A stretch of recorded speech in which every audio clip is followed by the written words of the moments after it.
The 12th doctor walked away at 08 for 7. Katie Rodriguez watched him close the chart with the sound of finality, a soft thud that echoed against her sternum like a verdict. She stood at the medication dispensing station in the Seattle General break room, her hands moving through the motions of filling pill cups for the morning rounds. Metoprolol. Lisinopril. Atorvastatin. The routine steadied her, the same way it always had, the same way it had steadied her hands in Marja when they were covered in blood that wasn't her own. Room 347 lay 3 floors above her. She'd felt him arrive the way some people feel changes in barometric pressure, a shift in the air itself, a pressure that made her spine ache against the metal stool where she sat today. The spine injury from the shrapnel still woke her at night, still sent lightning down her left leg when she stood too long, but that wasn't what made her hands move with such careful precision this morning. It was the knowledge that lived in her bones, unreported and untouched by anyone in this hospital. She knew exactly who was in that room. The fluorescent lights above the break room hummed their electric monotone, a sound like insects trapped in glass. 3 other nurses sat at the small table with their coffee cups, not talking, just existing in the early morning silence before the chaos. Katie had learned long ago to take up less space than she occupied. At 5'6" with dark hair pulled back in a braid so tight it pulled at her temples, she made herself smaller by keeping her shoulders curved inward. The limp didn't help with invisibility, it did the opposite, but she'd stopped trying to hide that 2 years ago. It was what it was. A reminder. A punishment. A scar that showed on the outside because all the other scars lived underneath. She reached for the next chart. Room 325. The chart felt heavier this morning, or maybe everything felt heavier. Maybe it was the tremor in her hands that she couldn't quite suppress, the one that had started in Marja and never fully left, though the neurologist said it should have. The one that got worse when she was near things that mattered. When she was near things she couldn't save. At 0620, Dr. Chen had wheeled past the break room entrance with a coffee cup in one hand and the emergency intake chart in the other. Katie had watched him through the glass door. She'd watched his eye scan the medical summary. She'd watched him hand the chart to the charge nurse and shake his head once, a small rotation that meant no, I won't take this one. Too complicated, his posture had said. Too much risk. Dr. Martinez arrived at 06 for 5 with the same expression, the one that meant career liability, that meant hospital liability, that meant the patient in room 347 was someone else's problem. The chart had been updated by then. 12 doctors had passed through that room. 12 physicians had looked at the blind general with the complicated medical history and the refusal paperwork and decided they had better things to do with their time. The charge nurse was named Teresa, and she'd worked at Seattle General for 19 years. She came into the break room at 0710 with the chart still in her hands, and her expression was the kind that came from witnessing something you couldn't quite fix. She sat across from Katie with the chart open on the table between them like a diagnosis nobody wanted to read aloud. 12, Teresa said.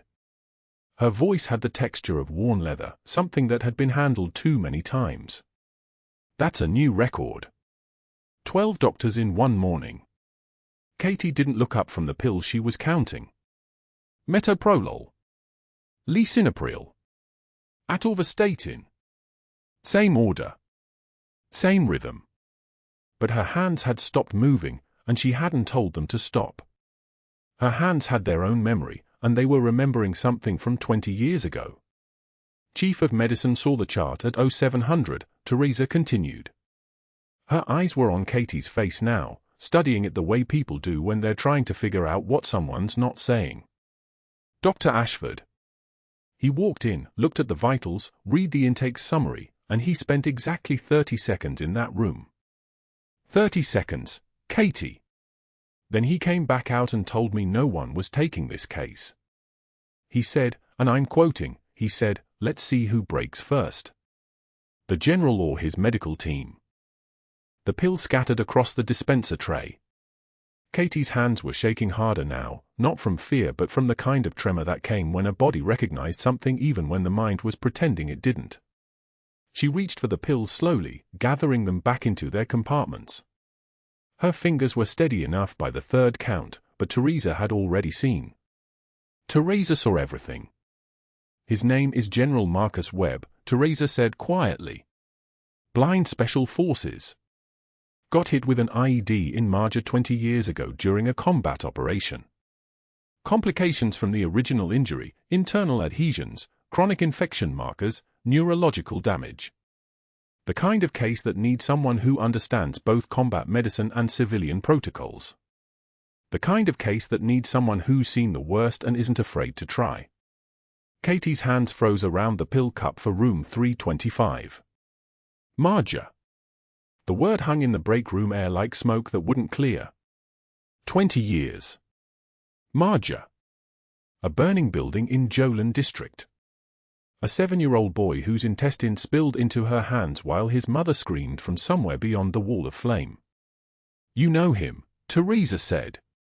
It wasn't a question. Katie's jaw clenched once, a small motion that someone would have to be looking for to see. She completed the medication count for room 325 and moved to the next chart. Room 328. The tremor in her hands had stopped now. The tremor always stopped when she locked down, when she became the thing she'd learned to be in the dust and blood of a combat medic station. When she became the thing that felt nothing because feeling something meant you couldn't do the work. I'll take his case, Katie said. Her voice had dropped an octave from where it normally lived, and she knew it but didn't stop it. She didn't correct it. She let it stay down there in the lower registers where it belonged, where it had always belonged, where she'd trained herself to keep it for the last 20 years. Teresa's shoulders relaxed. The nurses at the coffee table stopped pretending not to listen. Dr. Ashford's going to lose it, one of them said. Her name was Jennifer. She had 2 kids and a student loan she couldn't afford and opinions about Dr. Ashford that she usually kept to herself. He's been looking for a reason to cut her hours.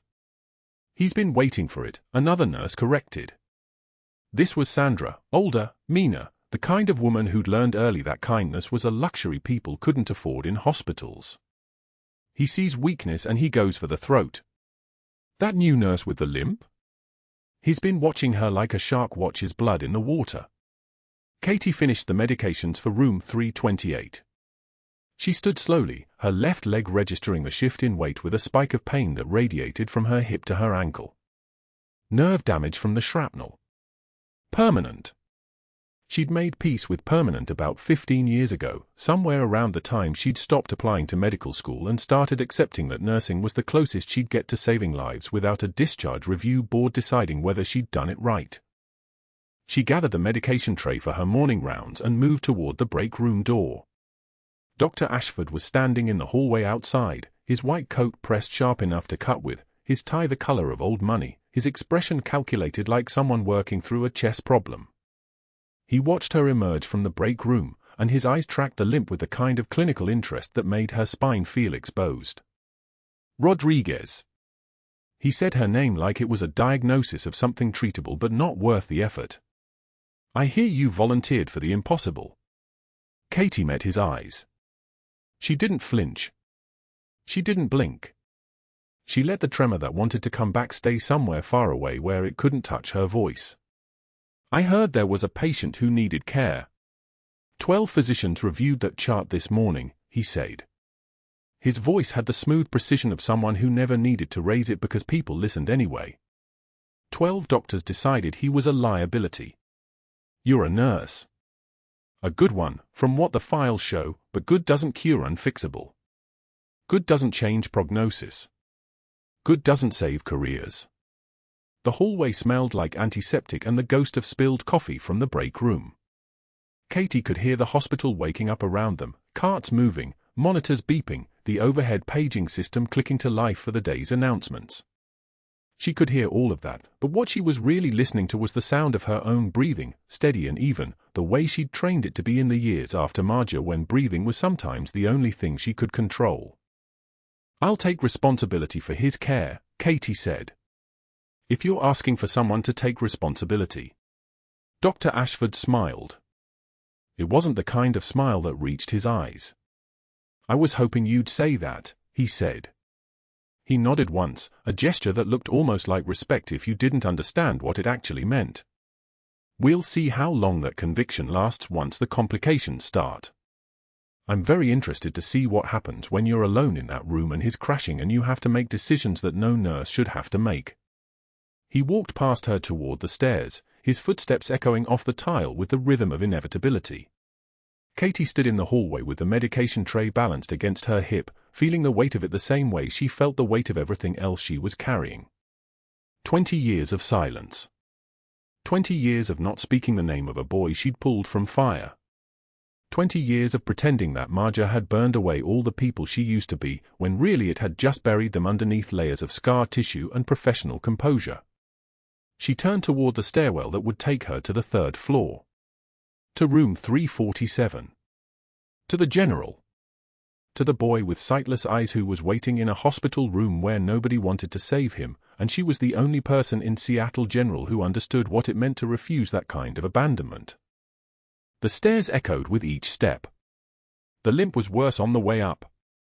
Her left leg protested with every rise, but she kept moving anyway, the way she'd kept moving for 20 years, the way she would keep moving until either the weight got lighter or she got strong enough that it didn't matter anymore. She didn't know that in 5 hours she would have to decide between her career and her oath. She didn't know that a man with power and Polish was already calculating exactly how to destroy her. She didn't know that the last 12 hours of her life as a civilian nurse were already numbered, already counted down to a final moment where everything would change. All she knew was that someone had finally arrived in room 347 who needed saving, and she was the only person in this hospital with any idea how to do it. The 0800 staff meeting was already half full when Katie slipped into the last empty chair at the conference table. Dr. Ashford stood at the head like a conductor surveying his orchestra, his tailored suit the color of storm clouds, his silver cufflinks catching the fluorescent lights. 23 years of military service had taught Katie to read a room the way soldiers read terrain, and this room was enemy territory. General Marcus Webb remains in stable but complex condition, Ashford said, sliding a tablet around the table. 12 faces scanned it in sequence. 12 doctors.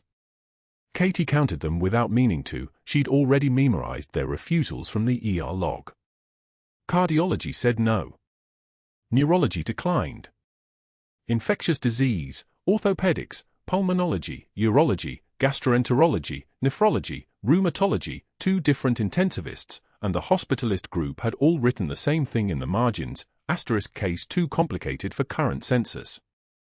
Recommend transfer to specialized facility. They'd used the word *complicated* like it was a diagnosis. Like it was contagious. The man's blind, someone muttered. And he's got cardiac arrhythmias nobody's diagnosed. That's not complicated. That's a lawsuit waiting to happen. Katie's jaw tightened. She felt the old muscle memory, the same cold clarity that had kept her breathing in an IED blast zone, that had steadied her hands when she'd pulled a 7-year-old boy from burning rubble in Marja. The boy who'd grown into the general now lying alone in room 347. She raised her hand. The room's attention pivoted toward her like rifle barrels finding a target. "I'll take him," Katie said. The silence that followed wasn't the comfortable kind. It was the kind that happens when someone walks into a minefield with open eyes. Ashford's smile didn't reach his eyes, those stayed winter blue and calculating. "How noble. Our little bus-riding saint wants to play hero." His voice was the texture of broken glass wrapped in silk. The words landed exactly where he'd aimed them. Bus riding *, referencing the fact that Katie took public transit because she didn't own a car. Saint *, a word dripping with contempt. He was establishing the baseline. Katie was small. Katie was poor. Katie was * beneath star. She didn't move. Didn't react. The trembling wasn't fear. It was restraint. "Rodriguez, your primary," Ashford continued, tapping his tablet. "Full case management. Daily rounds with me present." He paused, his fingers hovering over the screen. "I'm also adding 3 additional high-acuity admissions to your assignment, 2 post-op trauma cases and a septic pneumonia patient." Should keep you appropriately busy. His smile widened. And your surgical assists for this week's shift to night rotation. Effective immediately. He said it like he was doing her a favor. The mathematics of cruelty was simple. 5 patients meant Katie couldn't give focused attention to any of them. Night rotation meant her 16-year-old son Miguel, home alone after school until she could arrange a sitter, would sleep most nights before she returned. It meant rescheduling the dinner they'd planned for Thursday. It meant watching her son's face when she told him *Mom's sorry, work came up*. Katie stood without being dismissed. Thank you, doctor. At 1100, she was in room 347 with a vial of acetaminophen she'd bought from the CVS in the hospital lobby for $6.47. The general's file lay open on the bedside table. Marcus Webb, 58, Special Forces, retired, admitted through emergency with complications secondary to old combat injuries. His left hand gripped the bedsheets with white-knuckle intensity. His breathing was shallow, rationed. She'd seen that breathing pattern before, soldiers trying not to hurt themselves by existing. "Sir," she said quietly. "I'm going to help with the pain." She'd called pharmacy twice. Both times, the response was the same: Dr. Ashford has restricted new medication orders for this patient pending full evaluation. Please reschedule request. The full evaluation had been pending for 6 hours. The general's pain scores had climbed to 8 out of 10. Katie made the choice. She used her personal vial, a dose of plain acetaminophen, nothing controlled, nothing restricted, nothing illegal. She logged it on a sticky note she'd attached to his chart for pharmacy to process later. It was a workaround. It was also exactly the kind of thing Dr. Ashford was hunting for. She was still adjusting the 4 line when the door opened. Dr. Ashford stood in the threshold with 2 residents, his shadow so perfectly proportioned it looked edited. His tablet was already in his hand, already open to her charting. Rodriguez. Step into the hall. The fluorescent lights hummed like they were warning something. Katie stepped out, and Ashford closed the door behind him with deliberate care. The general's military escort, Captain Morrison, stone-faced, with the bearing of someone who'd seen things that couldn't be unseen, was visible through the glass partition inside the room. His eyes tracked the conversation. "This," Ashford said, turning the tablet toward her. Her own charting stared back. "Time-stamped. Documented. Damning. You administered a medication without physician authorization. Without pharmacy verification. Without documented physician order. It was acetaminophen, doctor. Over the counter. The patient was in pain. You were unavailable. What you were Ashford said, his voice dropping to the register that made residents flinch, is reckless. You gave a controlled substance without proper authorization. You could have killed him." He turned to the residents. "This is why nurses don't make clinical decisions. Write it up. Full incident report." Katie took one measured breath. Her spine straightened despite the old shrapnel pain, still lodged against her alpha vertebra like a souvenir from another life. She thought about the 19-year-old soldiers she'd held together with gauze and prayer in Marjorie's blood-soaked dirt. She thought about the boy she'd carried out of fire. The controlled substance was acetaminophen, doctor. Over-the-counter strength. He was in pain. You were in a meeting. A single tear escaped her left eye. The kind that comes not from crying but from the body's involuntary reflex, pressure released, nothing more. She wiped it with steady fingers and met his gaze without flinching. A physician who's unavailable to his patient isn't a physician at all. Ashford's jaw tightened like he'd bitten into something rotten. He stepped closer, his cologne mixing with the hospital's undertone of antiseptic and something else, the smell of a man whose power was suddenly being questioned by a nurse. You have no idea what you're walking into, Rodriguez. You're very brave and very, very stupid. He walked away. The residents scrambled behind him like ducklings. At 1400, Katie stepped into the break room to find the unit assignment board rewritten in Dr. Ashford's handwriting. The letters were large, emphatic, written in red marker like a scarlet warning, * Rodriguez, protocol violation, unauthorized patient contact, written warning. * Below it, in smaller letters, * see Dr. Ashford for disciplinary meeting. * 3 nurses, Sarah Chen from the day shift, Jennifer Ortiz from post-op, and Marcus Williams from the cardiac unit, stood when Katie entered. They carried their lunch containers to a different table without making eye contact. Their coffee cups, half full and still warm, sat abandoned where they'd been sitting.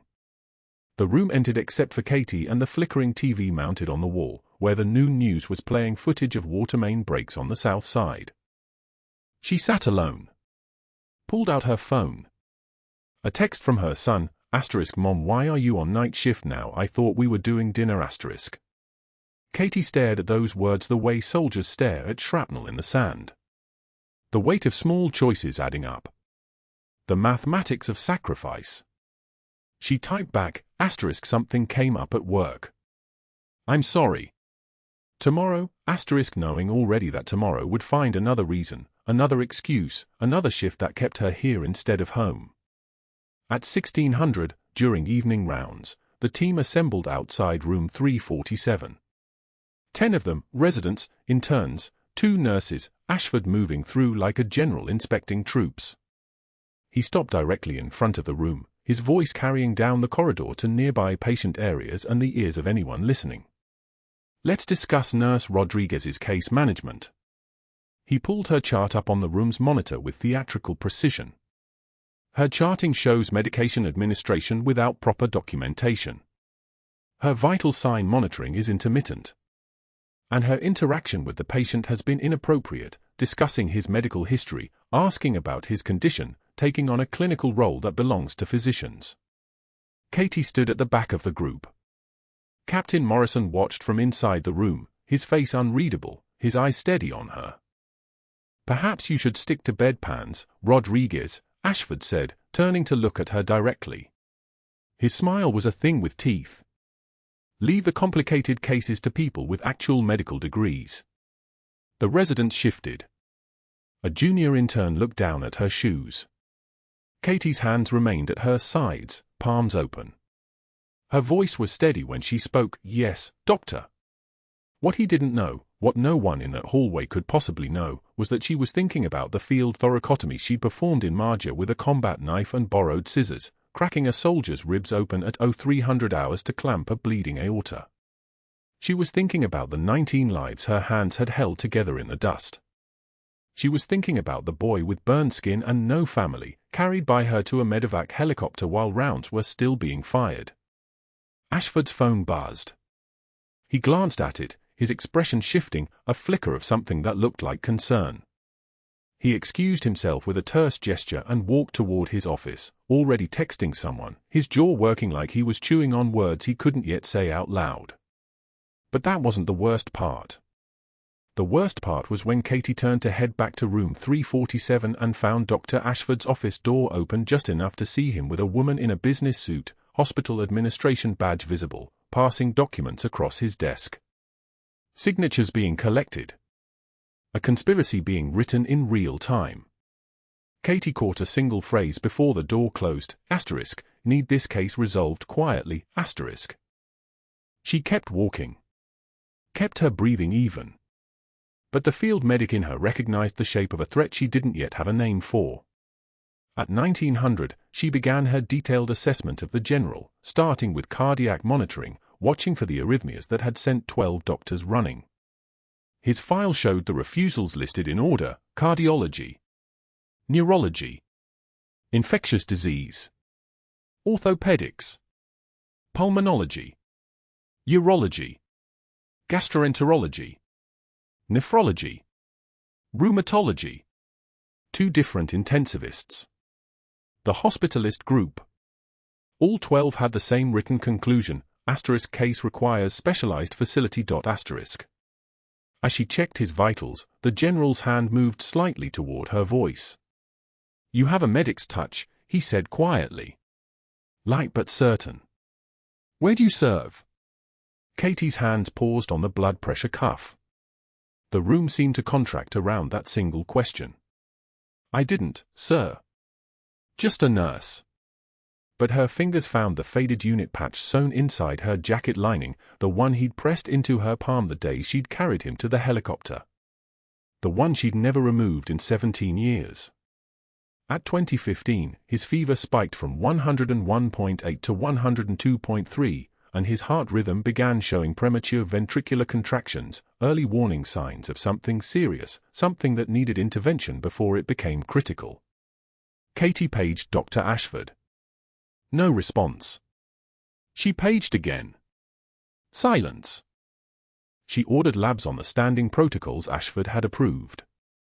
The lab tech's voice came back tight. Dr. Ashford has restricted her ordering privileges on this patient. You need physician co-signature. Katie hung up the phone and felt the walls of Seattle General close in like a fist. The phone went dead in Katie's hand.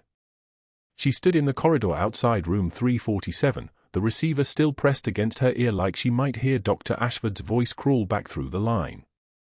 Physician co-signature. As if 12 other doctors hadn't already made their verdict clear. As if the case file didn't speak for itself, cardiac arrhythmia triggered by nerve damage from an IED explosion in Marja, combined with medication interactions that sent his heart into irregular patterns no one wanted to untangle. She hung up slowly and felt the walls of Seattle General close in like a fist. At 1900 hours, Katie had pulled the General's full chart. 20 years of medical fragmentation. Emergency room visits that ended in transfers.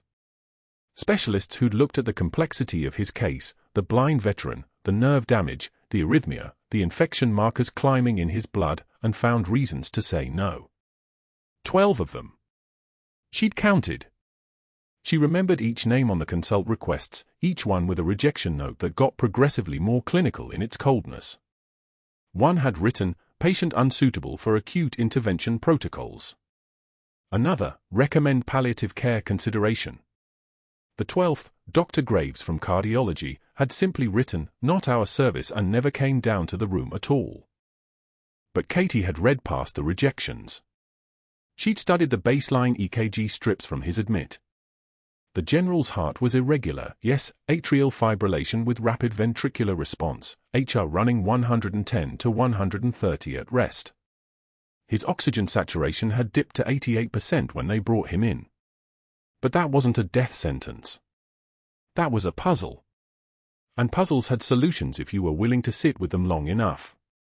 She'd entered room 347 at 1915 with her portable monitor, the one that was technically supposed to be reserved for critical care overflow, and began the assessment the other doctors had deemed too complicated. The General lay in the dark. He always kept the lights dim, Captain Morrison had told her, and didn't turn his head when she entered. His sightless eyes were focused on something beyond the ceiling. General Webb, I'm Major, I'm Nurse Katie Rodriguez. I'm going to get a full baseline on your cardiac status. This will take about 40 minutes. They sent you because the others won't come. Not a question. I'm coming because you need baseline data. She attached the monitor leads to his chest, her hand steady despite the weight of what she was about to undertake. The machine hummed to life, that constant electronic whisper that had been the soundtrack of her life for 20 years.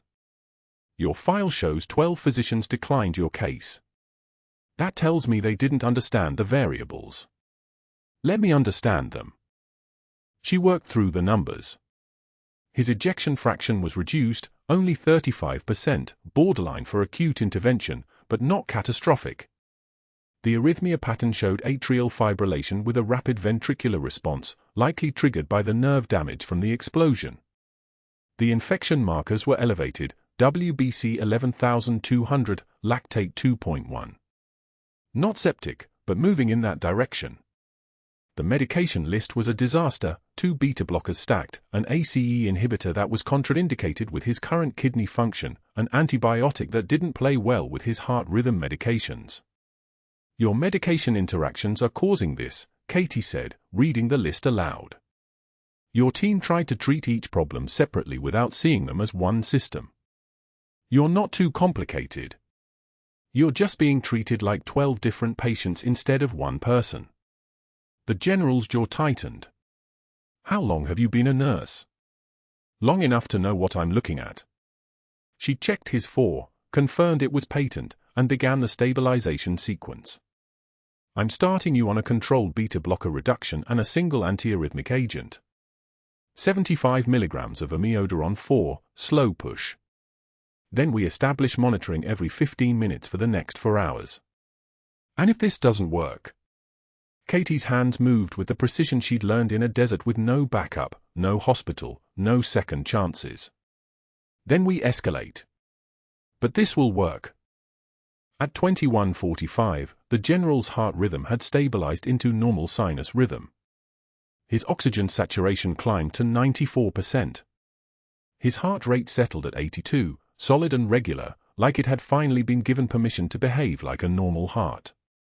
Katie documented everything in meticulous detail: times, doses, patient responses, vital sign trends, because documentation was the only armor she had against what she already knew was coming.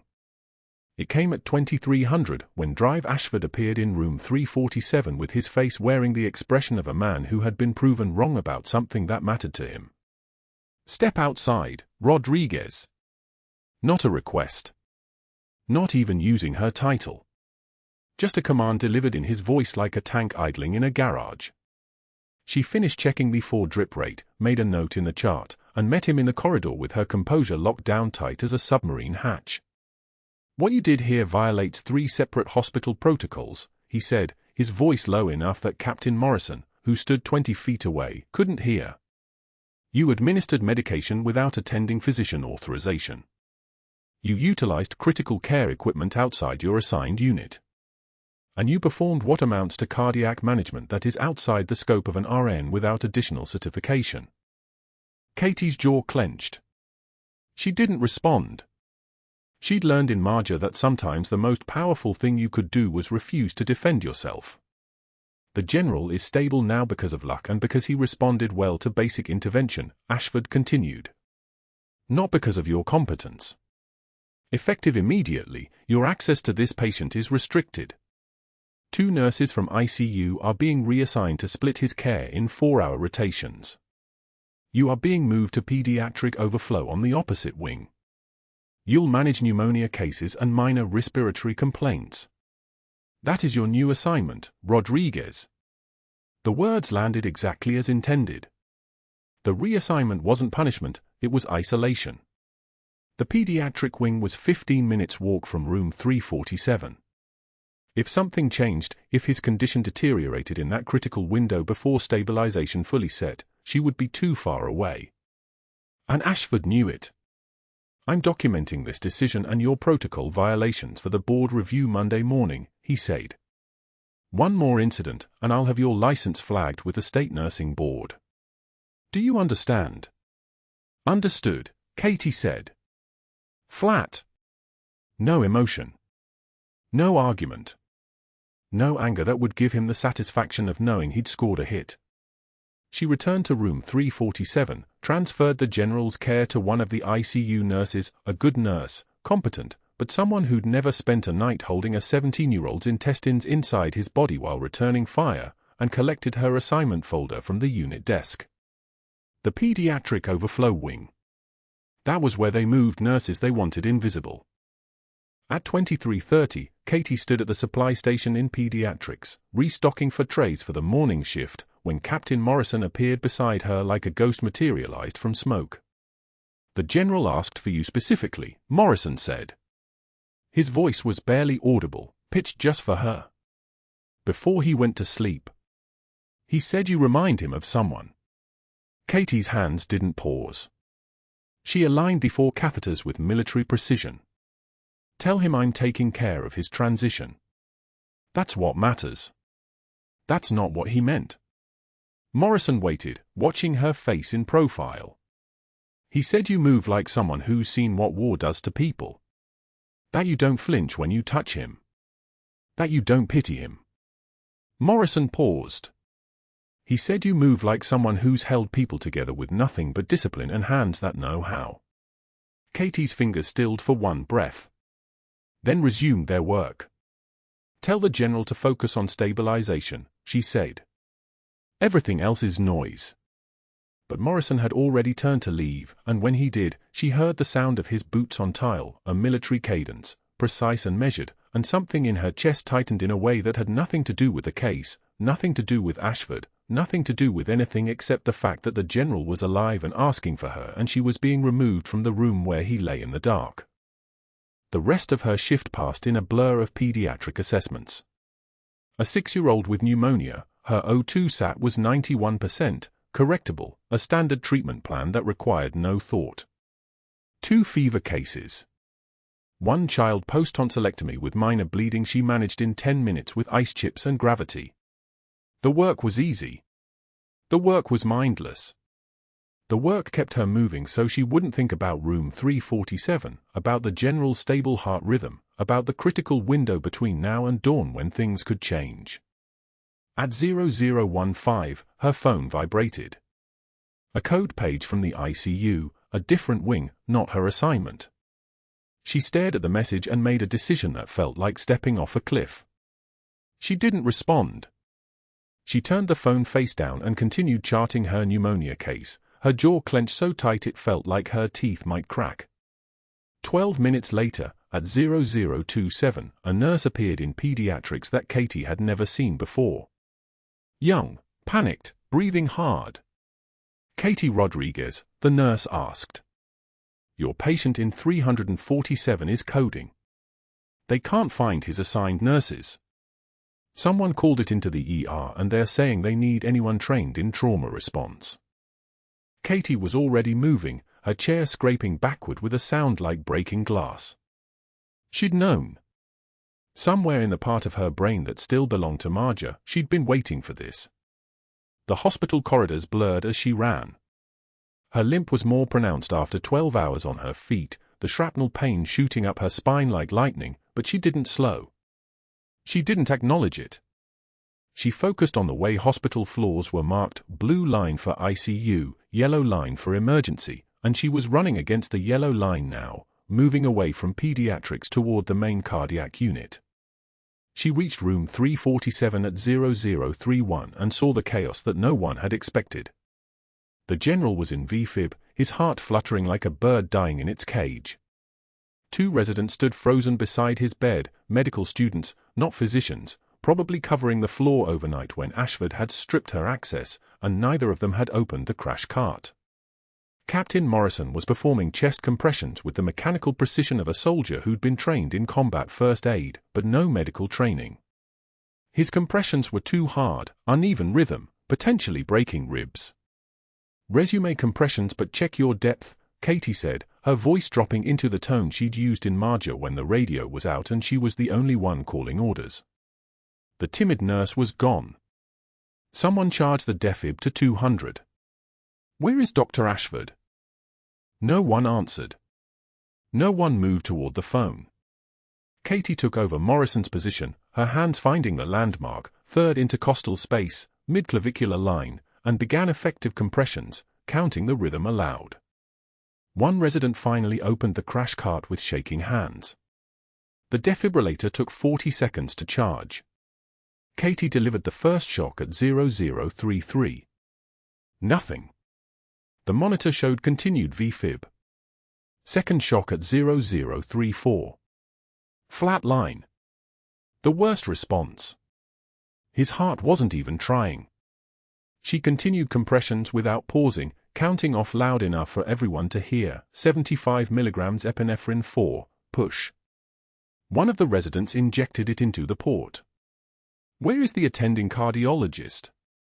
"Dr. Ashford said he doesn't need to come," one of the residents whispered.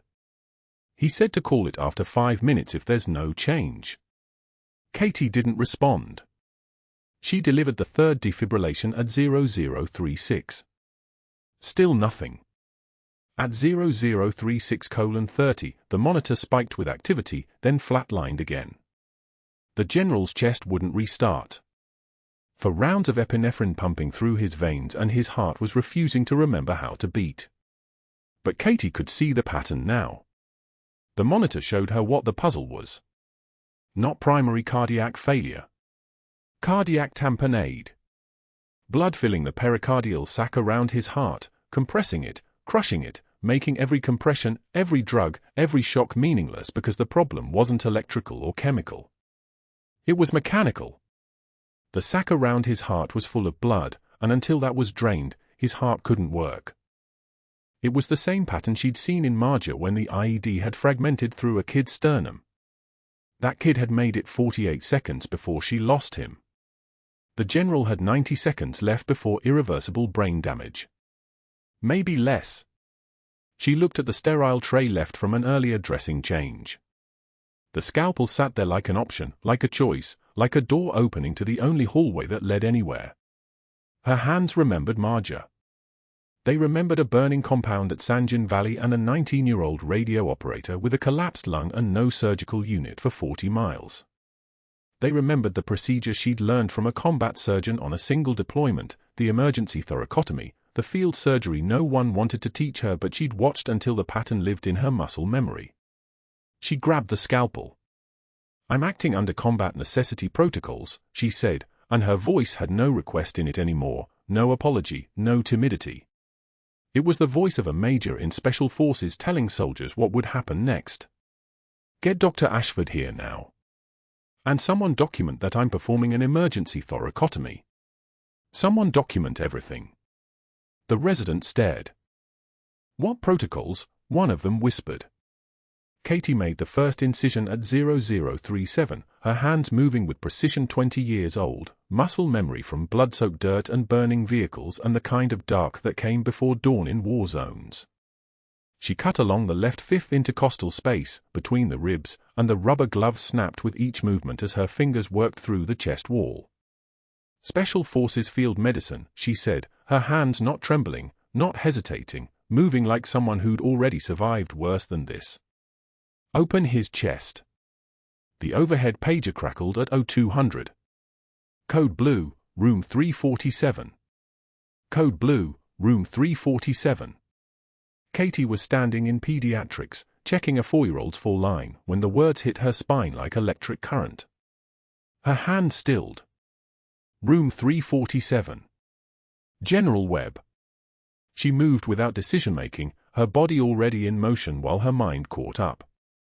The pediatric nurse called after her, "Rodriguez, we need you for the..." But Katie was already gone, running, her rubber-soled shoes squeaking against the tile in a rhythm that sounded like a countdown.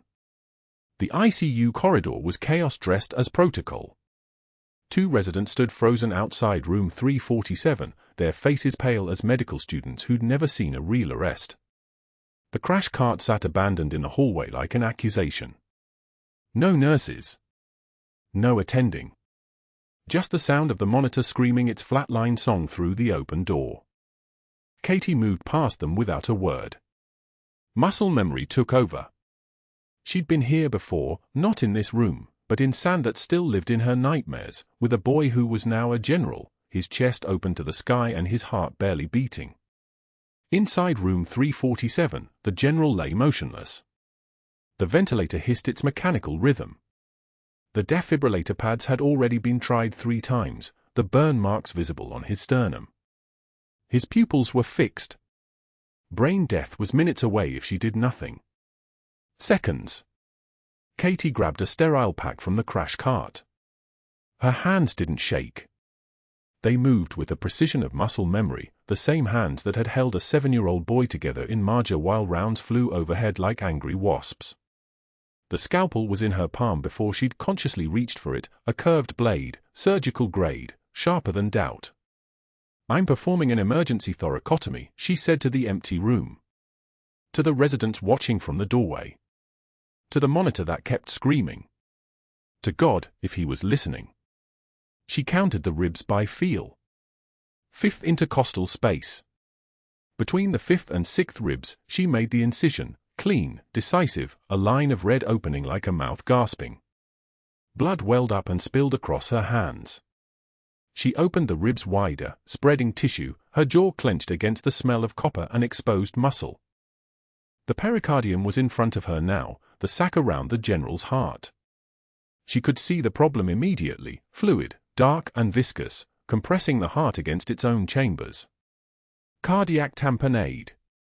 Every other doctor had missed this because every other doctor had walked away. Katie opened the pericardial sac with precision that came from somewhere outside time. The fluid rushed out. Blood flooded the field, warm and heavy. One of the residents was crying. The other was filming on his phone, his hand steady even as his legs trembled. Documentation, evidence, the hospital's defense.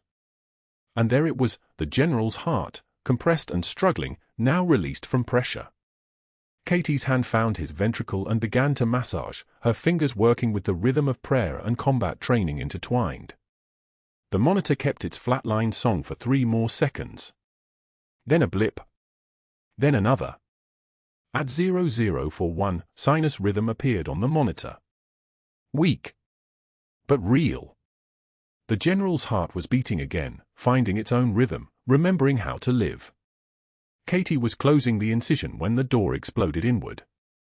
Dr. Ashford filled the doorway with 2 security guards flanking him like bookends, his face a shade of purple that looked medically dangerous. Behind them stood the hospital administrator, her phone already pressed to her ear, her eyes moving across the bloody scene with the cold calculation of someone watching a liability transform into a lawsuit. "What the hell have you done?" Dr. Ashford's voice sounded like a tank engine revving in a small garage. Katie didn't look up from her sutures. Her hands kept moving, steady and precise. "Emergency thoracotomy. Cardiac tamponade. He's stable. You performed surgery." Dr. Ashford was shaking now, his rage channeled into a kind of trembling control. "You're a nurse. You just destroyed your career and opened this hospital to litigation that will obliterate us." The administrator was already speaking into her phone. "Legal, I need you in the ICU now. We have a significant exposure." Captain Morrison stood frozen against the far wall, his eyes locked on Katie's hands, on the general's steadying heartbeat, on the impossible thing she'd just done. "She saved his life," Morrison said quietly. The words fell into the room like stones into water. "She committed assault with a deadly weapon," Dr. Ashford said, pointing at the door. "That's what the lawyers will call it." At 0045, security moved toward her. Not rough, not yet, but inevitable, 2 men in uniform who'd been given an order and had no idea what they were actually removing from the room. Katie set down her instruments, her hands finally releasing their grip on control. She stood and stepped back from the general's chest, from the monitor that showed his heartbeat steady and true. The hallway felt longer on the way out than it had on the way in. Dr. Ashford followed her, his voice cutting through the fluorescent hum like a blade. "You were medically discharged, weren't you? That limp. Those shaking hands. You couldn't cut it in whatever service took you, so you thought you'd play soldier here." He was close enough that she could smell his cologne, expensive and thin. "You're done, Rodriguez. This is over." Katie took one measured breath. The kind of breath that came from having already died once and decided to keep living anyway. She didn't turn around. Her fingers found the unit patch inside her jacket lining, faded olive drab, the symbol worn soft by 20 years of carrying it. One tear escaped. She wiped it without breaking stride, without flinching, without giving him the satisfaction of seeing her break. "A nurse who's afraid to care isn't a nurse at all," she said to the wall ahead of her. The basement laundry room was empty except for fluorescent shadows and the hum of industrial dryers. Katie folded her blood-stained scrubs at 0200 military corners, the way she'd learned to fold everything in her life so there would be no wrinkles, no doubt, no visible cracks. The scrubs made stiff sounds as she creased them. Fabric like cardboard. Blood dried brown at the cuffs. Dr. Ashford's termination notice was crumpled in her jacket pocket. She pulled it out and read it one more time, though she already knew every word: immediate dismissal, pending board review, possible criminal charges, license revocation recommended. The language was precise. Surgical. Designed to end things without argument. Beside the notice, she felt the unit patch again. The Special Forces insignia, so faded that the colors had merged into a single shade of nothing. The general had pressed it into her palm 20 years ago, a 7-year-old boy she'd carried through fire and chaos and the kind of screaming that never really stops, all the way to a helicopter with rotors that sounded like thunder. His name had been on her list for 3 years before she learned it tonight. A laundry worker emerged from between the industrial washers, a woman maybe 60, with tired eyes that had seen a lot of hospital basement details. "I heard what you did," she said. "Third floor to basement, word travels. I heard you saved him." Katie folded her last scrub with precision, military corners, everything in its place. She didn't answer. There was nothing to say that wouldn't sound like a eulogy for something that was still technically breathing. She walked out of Seattle General at 0215, her hospital badge left on the break room table, the fluorescent lights humming their mechanical song as she passed beneath them one final time. The night air was cold and smelled like rain coming in from the west, and somewhere inside the building, in a room with machines keeping time, a general was breathing because a nurse had refused to walk away. That nurse was no longer employed by Seattle General Hospital. But she was still alive. And that, she would learn later, was going to change everything.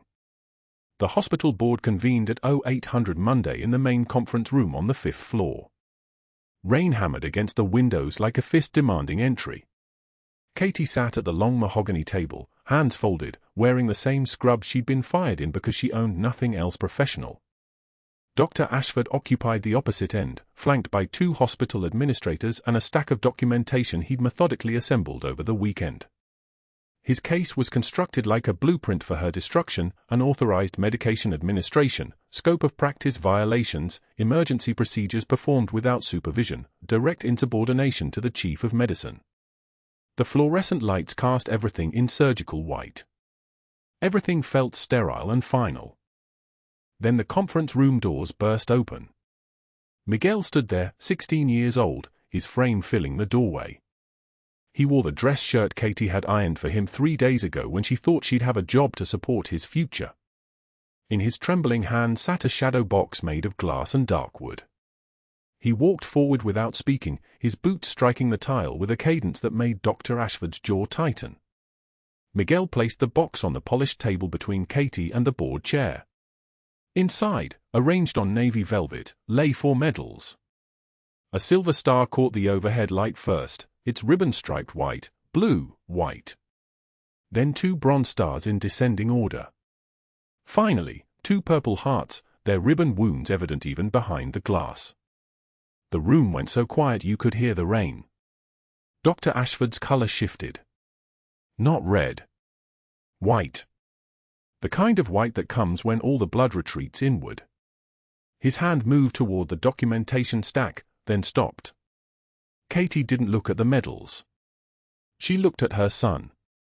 Miguel nodded once, the same gesture she'd taught him, the one that meant "I'm with you," and took a position against the wall behind her chair. The board chair, Dr. Simmons, leaned forward. His hand shook as he reached toward the shadow box. He didn't touch it.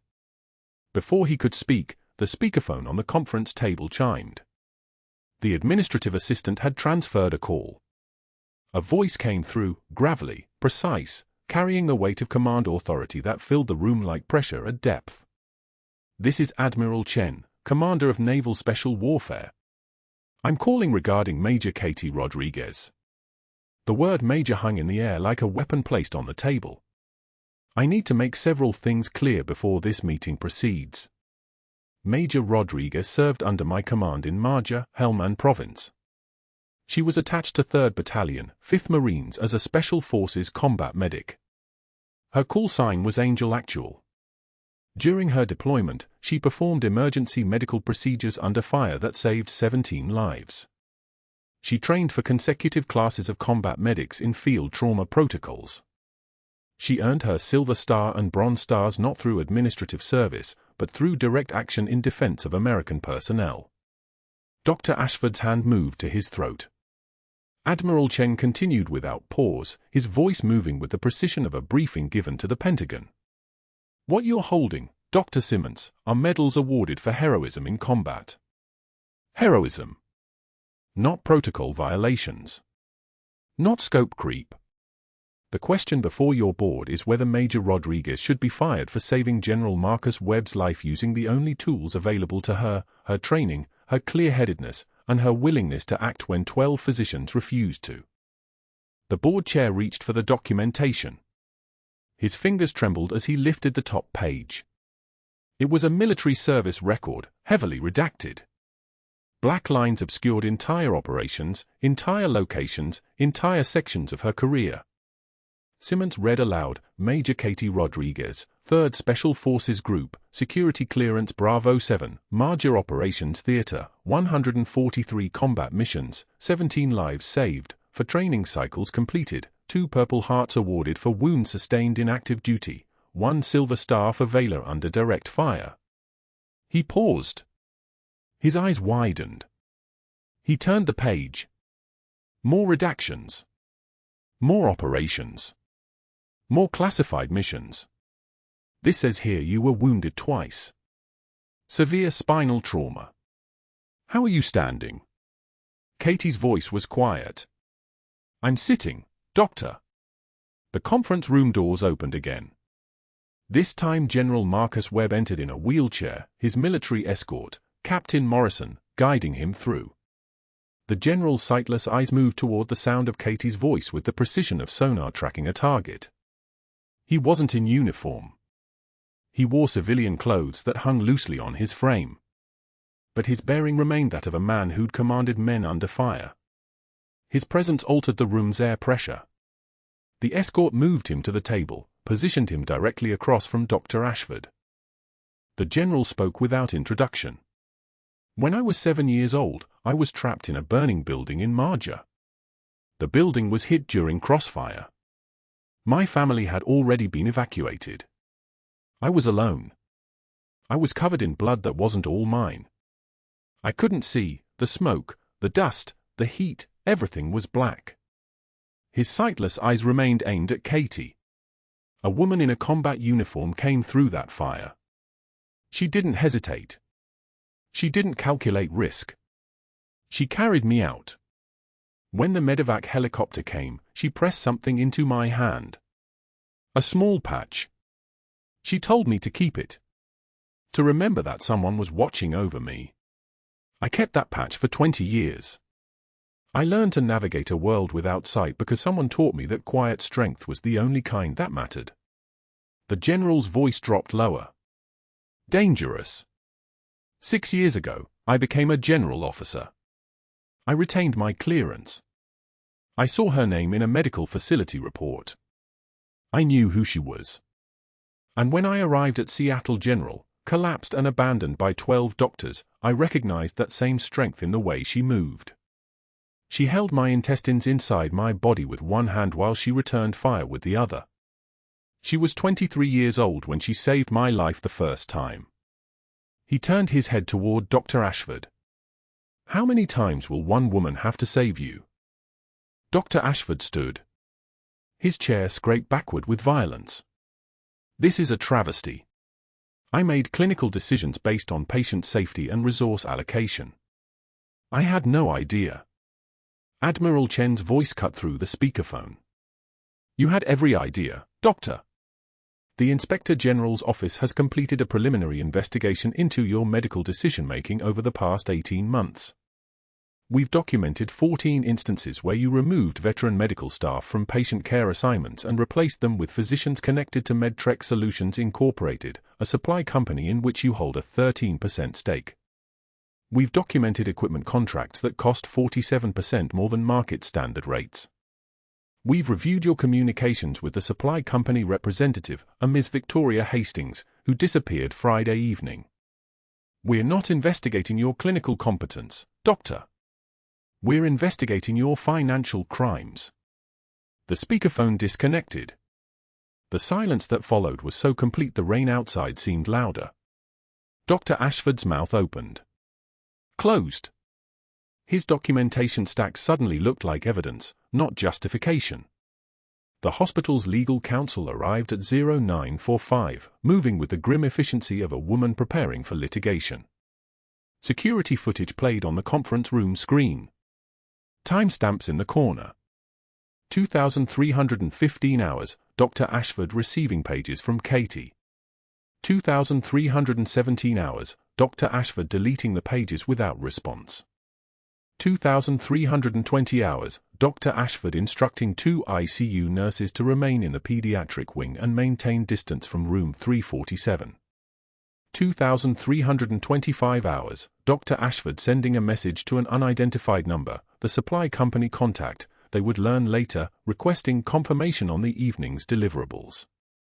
0001 hours, General Marcus Webb in cardiac arrest. 0015 hours, Katie performing an emergency thoracotomy. 0017 hours, Dr. Ashford arriving with security to remove her from the patient. Captain Morrison stood from his position against the wall. His uniform bore the gold insignia of Naval Special Warfare Command. "You tried to let him die," Morrison said. Not angry. Matter of fact. You wanted no one competent near him because his survival meant questions about his care delays. His death would have been tragic. His survival created complications for your financial arrangement. That's not medicine, Doctor. That's premeditation. Dr. Ashford's phone began ringing, vibrating across the table like an animal trying to escape. He silenced it. It rang again. And again. News outlets. His attorney. The State Medical Board office in Raleigh. His hands shook visibly as he tried to quiet the device. Katie watched without expression.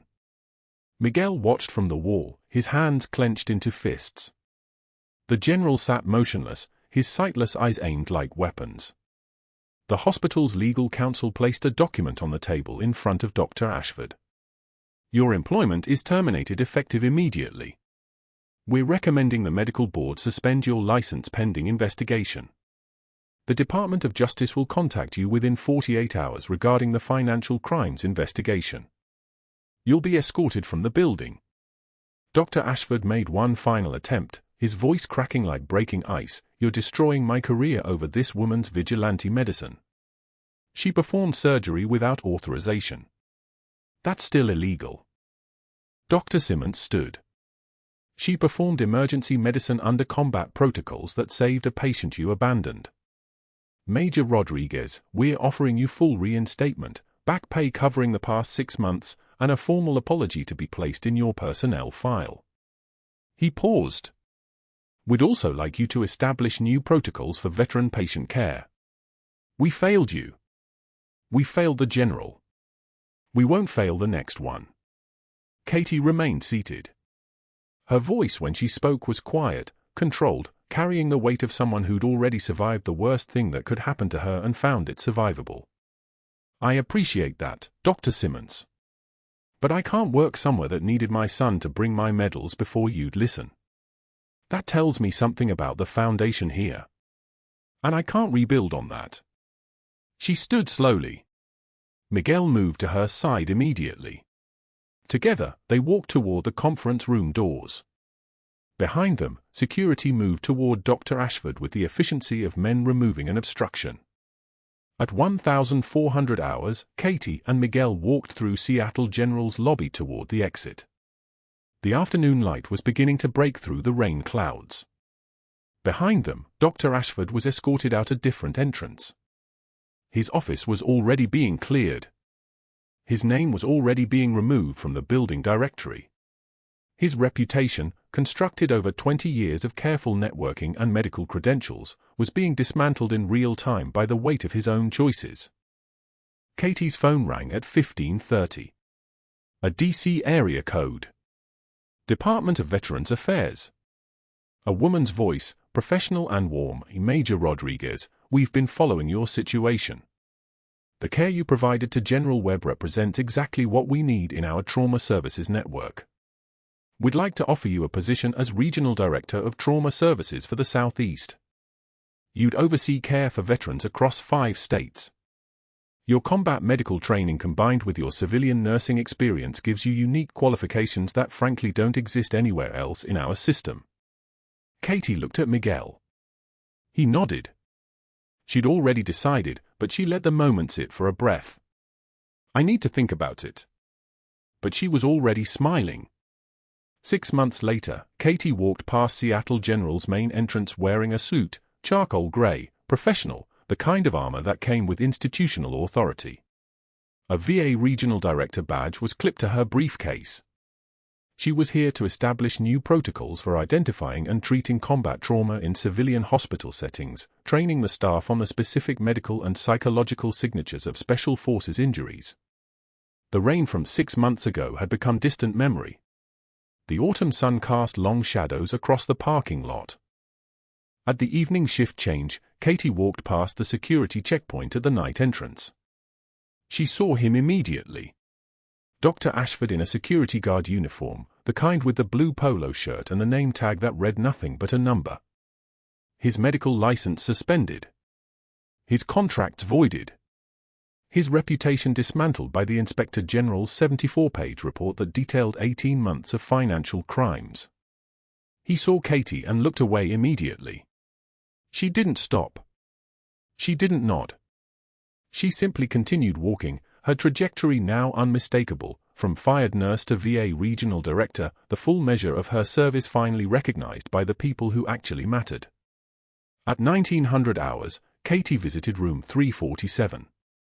It had been renamed. The plaque on the door read Rodriguez Trauma Suite. General Marcus Webb stood there, actually stood, his balance restored through months of intensive rehabilitation, speaking to a group of young combat medics about battlefield medicine. He turned his sightless eyes toward the sound of the door opening with that sonar precision that never failed him. Major Rodriguez has arrived, he said to the medics. Listen closely. She's the reason I'm standing here. The medics came to attention. Katie waved them down. At ease. I'm just a nurse. The general smiled. It was the smile of a man who'd waited 6 months to say this. She's been saying that for 20 years. Don't believe her. At 2000 hours, Katie and Miguel had dinner at a restaurant across from the hospital. The same bus route she used to take was visible through the window. Miguel showed her his acceptance letter to nursing school, the envelope opened and reread approximately 700 times. Because of you, Mom, he said. Because you showed me what quiet strength looks like. Katie touched the unit patch. It was framed now, hanging on the office wall at home. No longer hidden in a jacket lining. No longer a secret that needed protecting. Just a memory of a 7-year-old boy and the woman who taught him that the quietest person in the room might be the one holding it all together. And sometimes, that quiet person is the only one strong enough to bear the weight. If you felt underestimated by someone in authority, someone who judged you without knowing your story, please hit subscribe. And comment, tell me about a time you proved someone wrong by simply refusing to break. Because that's what heroes do.